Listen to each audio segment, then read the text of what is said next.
Jadi dulu harga berapa, terus kemudian dijual berapa? Saya ambil di harga 1,5 M. Renov segala macam sekitar 1 M-an. 1 M-an, berarti 2 M. 2 M. Sedangkan appraisalnya Appraisal waktu itu di 2,5. 2,5. Pertanyaannya, ini pakai duit sendiri nggak? Ayo, pakai duit sendiri nggak? Ah,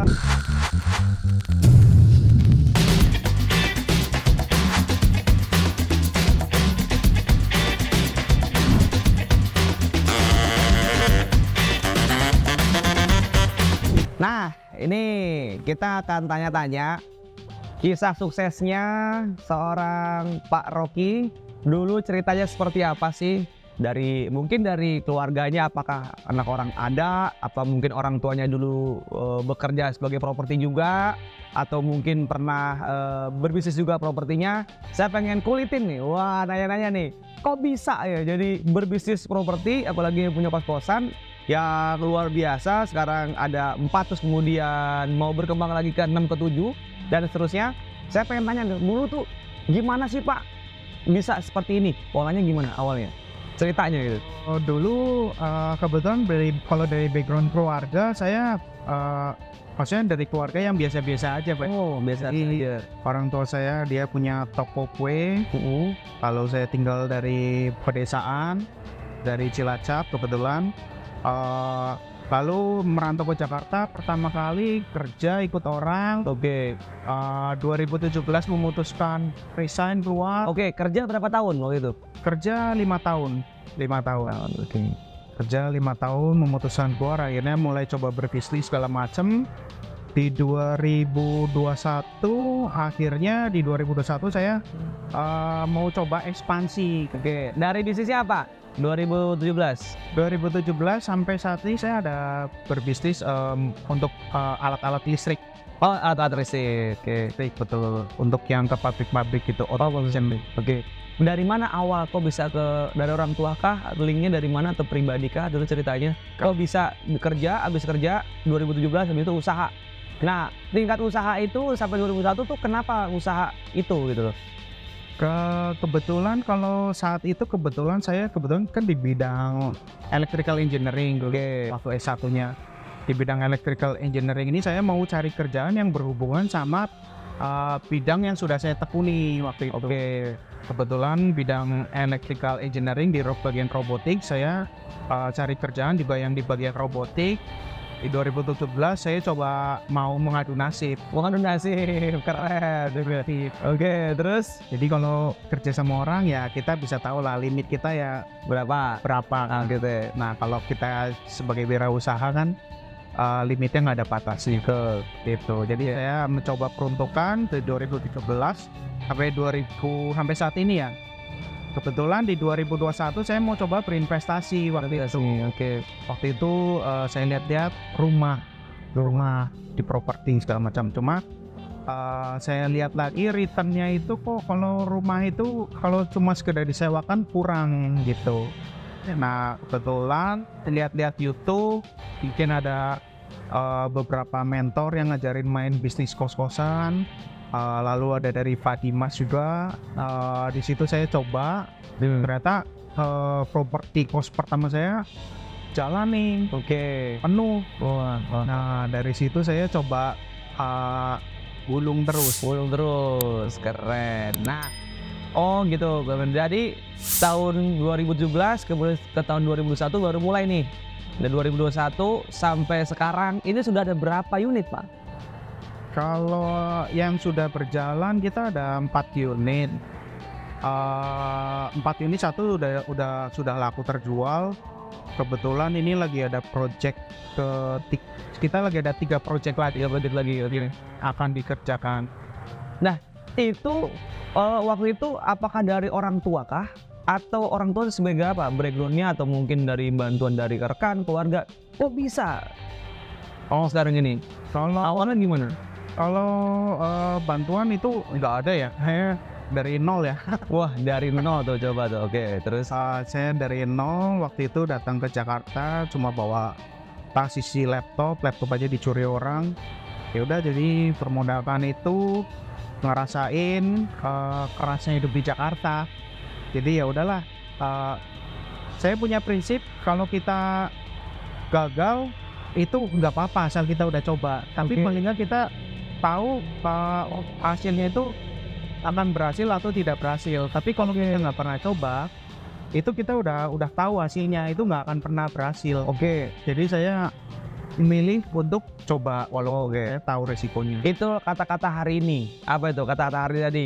Kalau kita belum berhasil, kalau kita belum mencoba, udah otomatis 100% tidak berhasil. Tapi kalau misalkan kita mau mencoba, kalau berhasil bagus, kalaupun gagal pun juga, ya itu juga mencoba, sudah karena mencoba kan gitu. Ya walaupun gagal kita dapat pengalaman. Pengalaman itu yang nggak bisa dibeli biasanya. Oke. Gitu tuh. Oke, terus kemudian mulai-mulainya sempet nggak deg-degan diterima atau senangnya pas apa sih suka dukanya? Nah, suka dukanya itu. Kalau sukanya pasti kalau posanya rame ya. Kosannya rame, wah.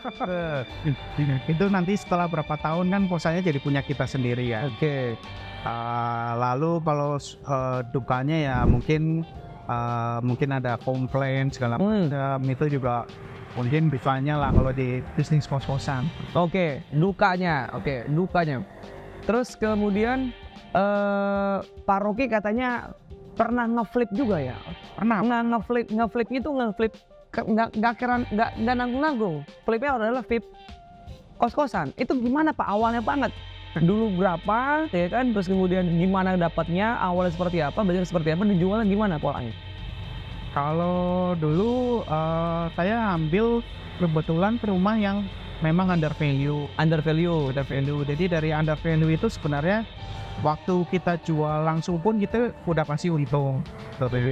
Cuma kan saya mau nggak mungkin kan kita nunggu buyer sampai rumahnya laku ini kan kita bayar cicilan. Kebetulan saya KPR berarti. Oke. Saya harus bayar cicilan terus, jadi saya harus ubah ke dalam bisnis kos-kosan. Di kosan, oke. Kalau bisnisnya udah jalan ya kita sambil jual kos kita bisa sambil flipping. Oke, sambil flipping. Jadi dulu harga berapa? Terus kemudian dijual berapa? Nah, ayo. Seru nih. Wah, seru nih. Oke. Ya kebetulan waktu itu saya ambil di harga 1,5 M. 1,5 M. Oke. Pasaran di situ 2 M-an lah. 2 M-an. Kebetulan waktu renov segala macam itu mungkin habis sekitar 1 M-an. 1 M-an, berarti 2 M. 2 M. Sedangkan appraisalnya Appraisal waktu itu di 2,5. 2,5. Pertanyaannya, ini pakai duit sendiri nggak? Ayo, pakai duit sendiri nggak? Waktu itu kebetulan Ini instrumen lah ya, instrumen. Bukan pakai duit sendiri kan? Berarti bisa nggak bisnis tambah modal? Ayo, bisa aja. Jadi pas saya nggak punya duit, kan gitu kan? Itu alasan kuno, woi. Jadi kadang pas saya nggak punya duit, Pak, gimana caranya? Nah ini loh, karena kita ada komunitas, karena kita ada keilmuan. Jadi sebenarnya, bisa tuh tanpa uang sendiri ya. Makanya gimana? Tenang, kita ada Bank Dunia. Apa tuh Bank Dunia kawan-kawan?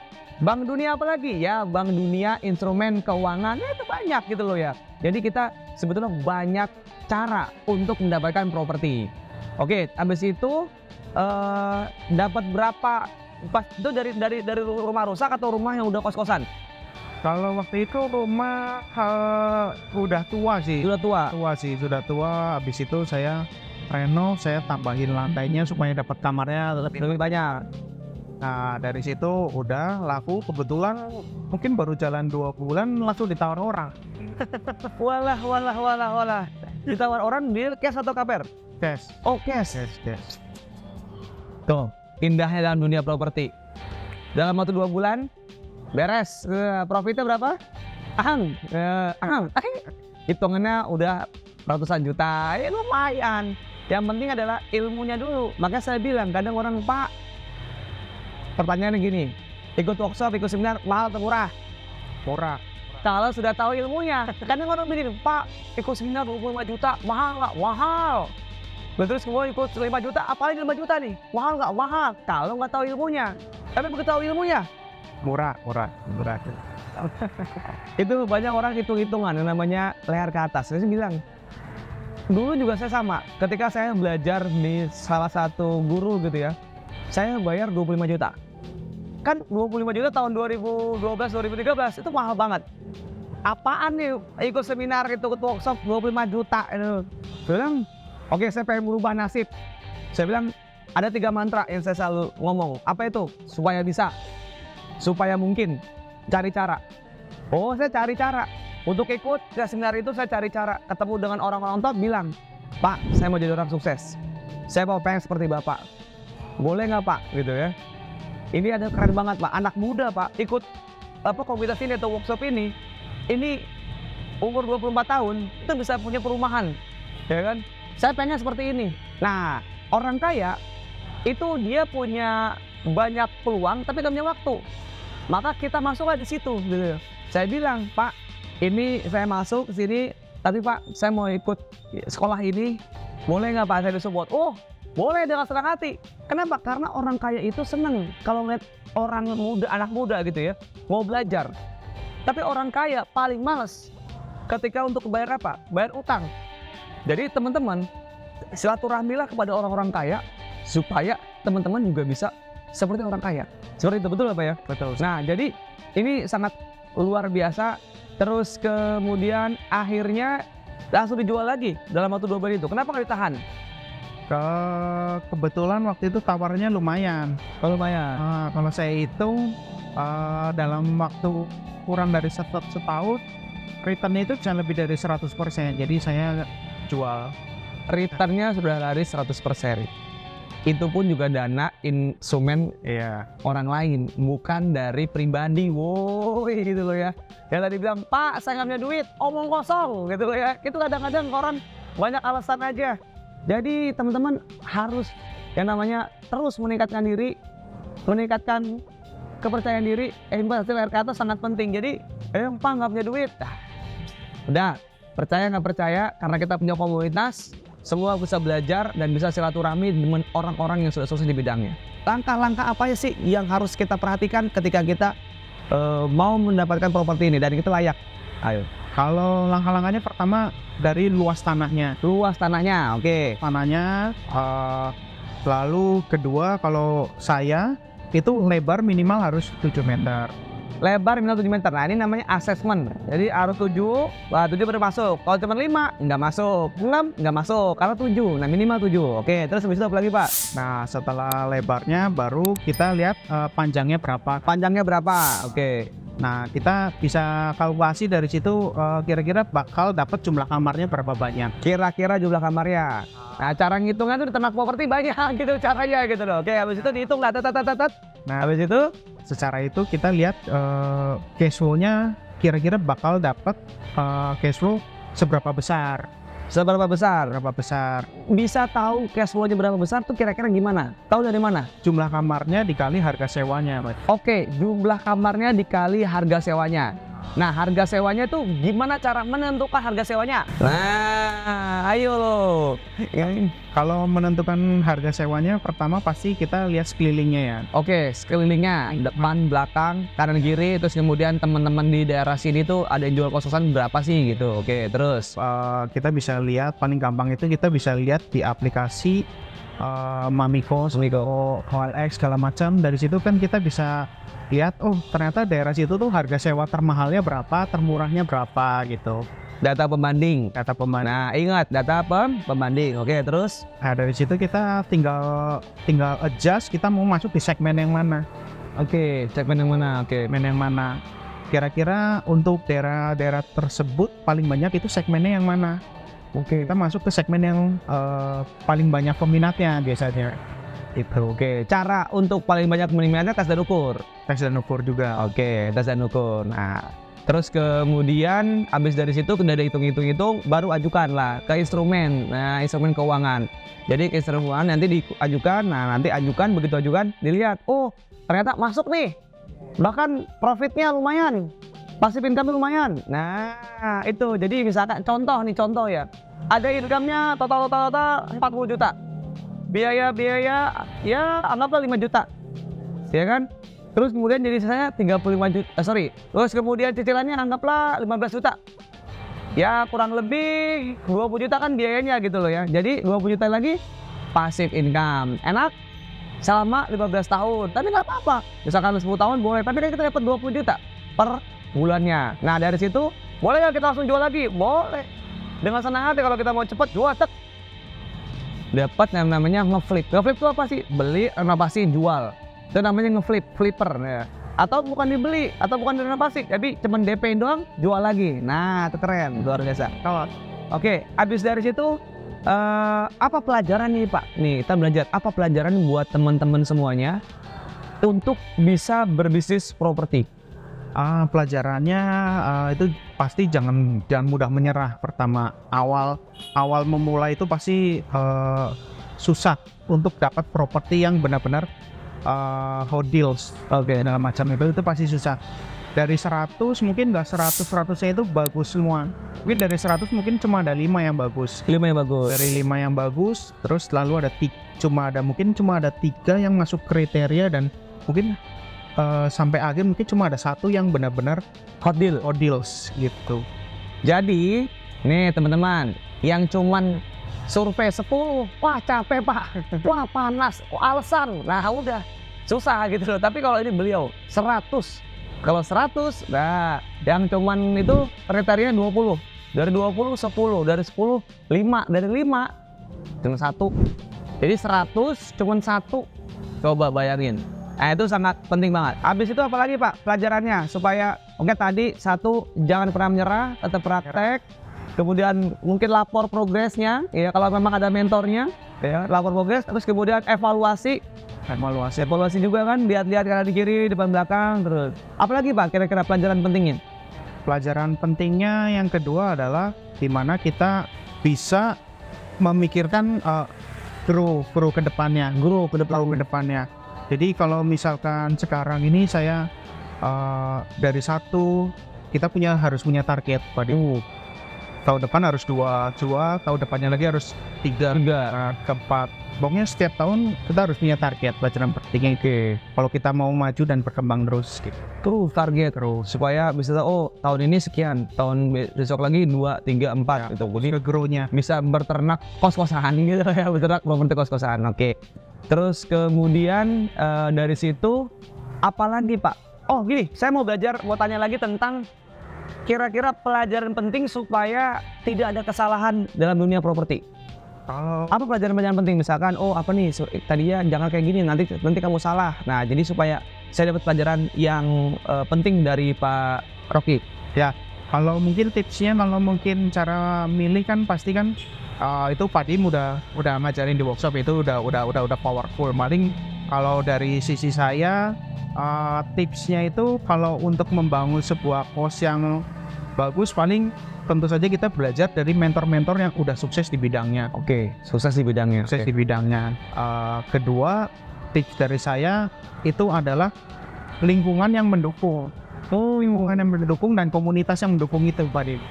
Itu udah paling penting itu. Jadi kalau kita punya masalah segala macam, kita bisa sharing di grup.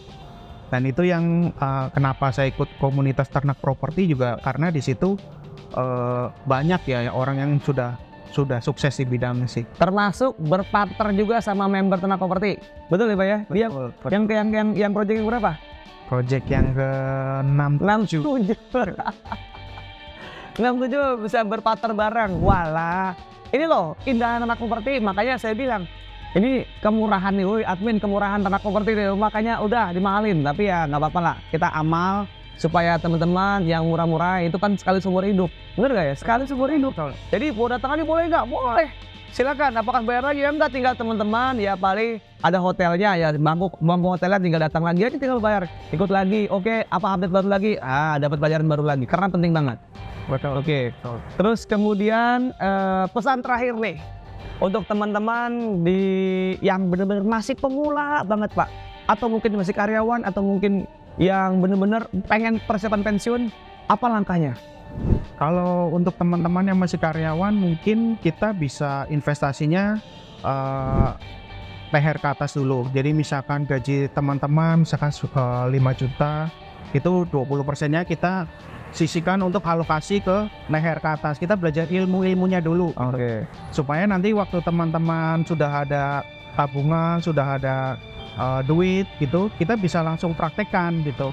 Jadi kita nggak belajar lagi dari nol, tapi kita udah ada basic knowledge-nya. Oke. Itu. Kedua, dari active income kita coba gedein, investasikan sedikit ke arah yang menghasilkan passive income gitu. Dari passive income, kemudian passive income sudah terbentuk, baru kita bisa coba ke beberapa instrumen bisnis lainnya sih. Oh, instrumen bisnis lainnya. Keren. Nah, ini luar biasa, dapat pelajaran penting. Jadi teman-teman, kalau ada yang bertanya, ya, apapun pertanyaannya silakan komen di kolom komentar. Dan jangan lupa bantu subscribe karena ini penting banget. Ayo teman-teman juga kalau yang mau belajar tentang kos-kosan atau mau silaturahmi ke Pak Rocky, silakan. Nanti digabung dengan properti akan kami berikan kontaknya Pak Rocky langsung. Bisa tanya boleh. Antar alumni kita saling support. Jadi kalau kita banyak memberi, banyak juga menerima. Nggak boleh pelit di tempat kita. Ayo kasih, saya juga gitu. Misalkan, oke Pak butuh notaris, kasih. Butuh apa lagi? Kontak apa? Kasih. Kenapa? Karena mindset kita adalah banyak memberi, banyak juga menerima. Itu udah pasti. Karena kalau kita pelit sama orang, ya pasti juga dia akan pelit sama kita. Maka itu saya dari Komunitas Properti beserta Pak Rocky gitu ya. Dan teman-teman Komunitas Properti silakan teman-teman bisa ikut Komunitas Properti karena ini sangat-sangat penting banget. Oke, mungkin sekian dulu Pak Rocky. Nanti akan ada materi-materi lagi.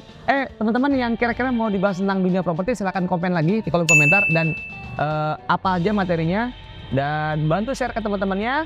Semoga bermanfaat. Saya Dimas Dirato dari Tenang Properti dan Saya Rocky Antoni. mengucapkan salam mantap.